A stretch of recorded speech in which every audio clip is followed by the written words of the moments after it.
Hello everyone, this is 2018 on Scratch. Brad Games' most recent game, Super Mario 3.0 World for Scratch, was released recently, and these are some of my thoughts about it. I would also like to say that Brad Games has very kindly given me a unique look at the unreleased levels 1.6 and 1.7, so I'll be sharing some of my thoughts and opinions about those too. For starters, this game is tough, far tougher in my opinion than any of the other Mario projects Brad Games has shared to date. My opinions on this project, however, are overwhelmingly positive. I feel like this is an excellent example of a game that's hard but not unfair.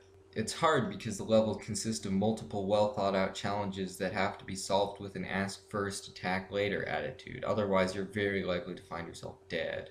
However, you never really have to run out of lives. I say this because you're allowed to come back and replay the first level whenever you want. It's really such a brilliant piece of design because it allows hardcore scratchers to get the challenge they want and deserve from a game, but it also allows newer players to not have to worry about losing their progress.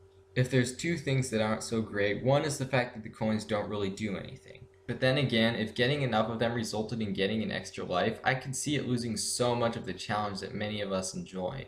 And it's not a major complaint, it's a nitpick, especially considering that Brad could easily make us a leaderboard system like the time leaderboard. The other thing that I don't like as much is the Piranha Plant Jump Fest on level 1-2.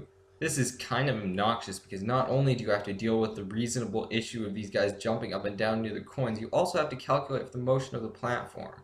Combine that with the motion of your character and you get an annoying 3 factors to deal with.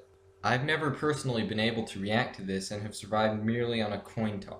I don't feel like my skill has even increased in the 13 odd times I've tried this portion. Enough negativity though. That was a nitpick too, and one thing isn't going to break a game.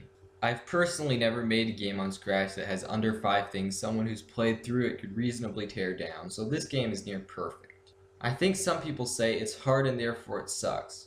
I will say that this argument is flawed in most circumstances except for the Shrine of Amana from Dark Souls 2, but I'm not going to provide my thoughts on this place yet.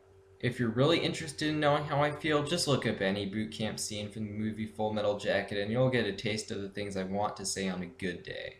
I find the overall programming level of this game to be very high, especially considering that loading times and lag reduce the size of the projects you can make on Scratch. I was very impressed with the design and how it practically enables players to save their progress with just a short amount of work. If you want my opinion, this game is also one of the most professional looking on Scratch. I'm aware that these sprites are not original, but it's still impressive the way he ported it into 3.0 since none of us are masters at 3.0 yet, and I can say that because it came out literally less than 4 months ago. Now, the part that you certainly won't have experienced yet if you're watching on release. Brad added 2 more levels, both with a unique feel to them.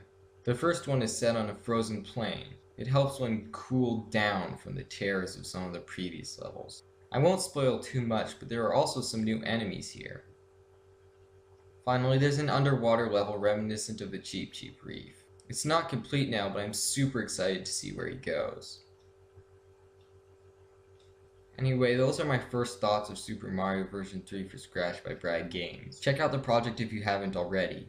I'll be putting links to it and Brad Games' profile in the description. Also, be sure to participate in Brad's 3,000 follower Q&A. Follow him if you want to get the latest info on his projects.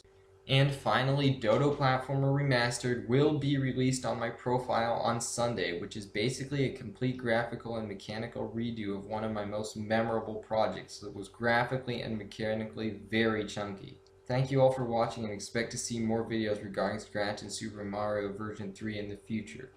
I'll also be comparing it to Brad's original Super Mario for Scratch. If you enjoyed the video and want to be notified as soon as that comes out, subscribe to my channel if you haven't already.